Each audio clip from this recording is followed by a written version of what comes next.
Hurmatli o'quvchilar, biz turgan obyekt Termiz shahar suv ta'minoti bo'limining Shimoliy ichimlik suv ishlab chiqarish va uzatish havzasi inshooti. Bu inshoot orqali Termiz shahridagi 15 ta mahallada yashovchi 60 mingdan ortiq aholi toza ichimlik suvi bilan ta'minlanadi. Bugungi kundagi Shimoliy ichimlik suv ishlab chiqarish va tarqatish bo'limining quvvati 10 ming metr kub sutkasiga. Bu yerda 8 dona suv quduqlari bor. Shimoliy ichimlik suv inshootiga yana qo'shimcha to'palang manbasi hisobidan sutkasiga 9.5 ming metr kub suv kelishi kutilyapti. 2025-yil 5-dekabrgacha Termiz shahrini toza ichimlik suvi bilan ta'minlash rejalashtirilgan. Surxondaryo viloyati Oltinsoy tumanida O'z suv ta'minot aksiyadorlik jamiyati tashabbusi bilan 11 ta mahallaga 14 kilometr ichimlik suv tarmog'i tortilib, to'palang manbasidan ichimlik suvi bilan ta'minlandi. Bu bugungi kunda Tinchlik muhitida joylashgan Suvoqov suv ta'minoti filialiga qarashli suv to'plash va tarqatish inshooti huzurida qurilgan yashil energiya to'g'risida ma'lumot beramiz. Bugungi kungacha jami sarflangan mablag' 27,8 milliard so'm mablag' ajratilib, 1.1 megawatt quyosh panellari o'rnatilgan.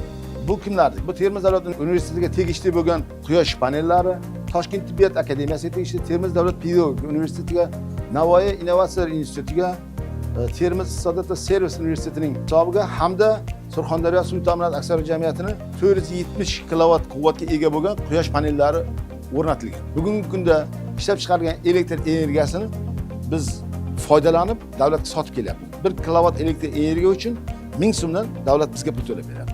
Ya'ni biz bu yerda ishlatayotgan elektr energiyamiz, foydalanayotgan nasoslarimiz borib ko'ramiz.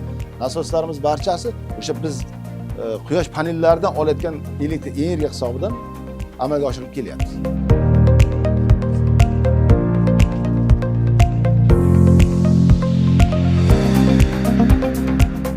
Bu yerda 5 dona nasos bor, suv nasosi. Bu soatiga 350 metr kub suv haydab beradi. Bu biz ikkita davrga bo'lamiz. Bu kuz-qish davrida aholining iste'moli kamayganligi uchun bitta nasos ishlatsak yetadi. Termiz shahrida joylashgan 15 ta mahallani ta'minlaydigan Shimoliy ichimlik suv inshooti mana shu.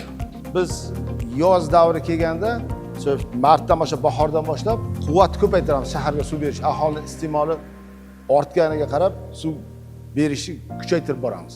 Doimiy ichimlik suvi bilan ta'minlash uchun foydalanamiz hovuzlardan. Hovuzga yig'ilgan suvni nasos orqali Termiz shahrida yashovchi 60 mingdan ortiq aholiga yetkazib beramiz. Suvning holatiga qarab bir haftada bir marta tahlil olinib, zararsizlantirib turamiz. Laboratoriyalarimiz bor. Ichimlik suvini qattiqligini, keyin holatini o'lchab turadi.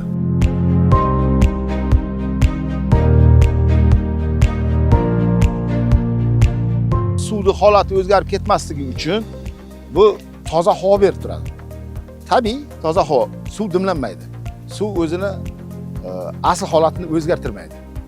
Bilasizlar, agar suv qolib ketsa, buziladi, rangi ham o'zgaradi, ta'mi ham o'zgaradi. O'sha narsalarni oldini olish uchun havo chiqarish liniyalar qoldirilgan.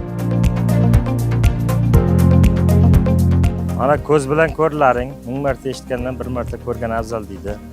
Prezidentimiz qancha mablag' sarflab bu to'palang suvdan Termiz shahriga suv olib keldi. Mana ko'rlaringiz qancha jarayondan o'tib xalq etib boryapti. Bu aziz infratur bundan maqsad ko'z bilan ko'rib, qancha mashaqqat ekanligini bilib, suvni isrof qilmasdan kelajak avlodga qoldirib ishlatish maqsadimiz. Suv obi-hayot, suvsiz hayot yo'q. Ko'chalarda suv behuda oqayotgan bo'lsa, uni yopish chorasini ko'rasizlar. Bu yerda bizga Termiz shahridagi 15 ta mahallaga qanday qilib suv yetkazib berishni tushuntirdi. Bu yerda 5 ta nasos va 2 ta hovuz bor ekan. Hovuzdagi suvlar qanday saqlanishi va bizgacha qanday yetkazib berishni tushuntirdilar. Shu paytgacha Termiz shahriga suv qayerdan kelishini bilmasdim. Maktab guruhimiz bu yerga olib keldi va suv qanday borishini va suv qayerdan kelishini tushundik. Suv ta'minot xodimlariga alohida rahmat aytib qolaman. Mana bugun biz maktabimiz bilan birga Surxondaryo suv ta'minotiga mahallalarga qanday suv yetib borishini ko'rib chiqdik. Ko'rishdan oson va eshitilishi juda ham oson tuyulgan narsa aslida juda ham murakkab ekan. Bu yerdagi suvlar qanday yetib borishini bizga hozir birma-bir ko'rsatib berishdi. Endi biz hammamiz suvning qadriga yetamiz degan umiddaman.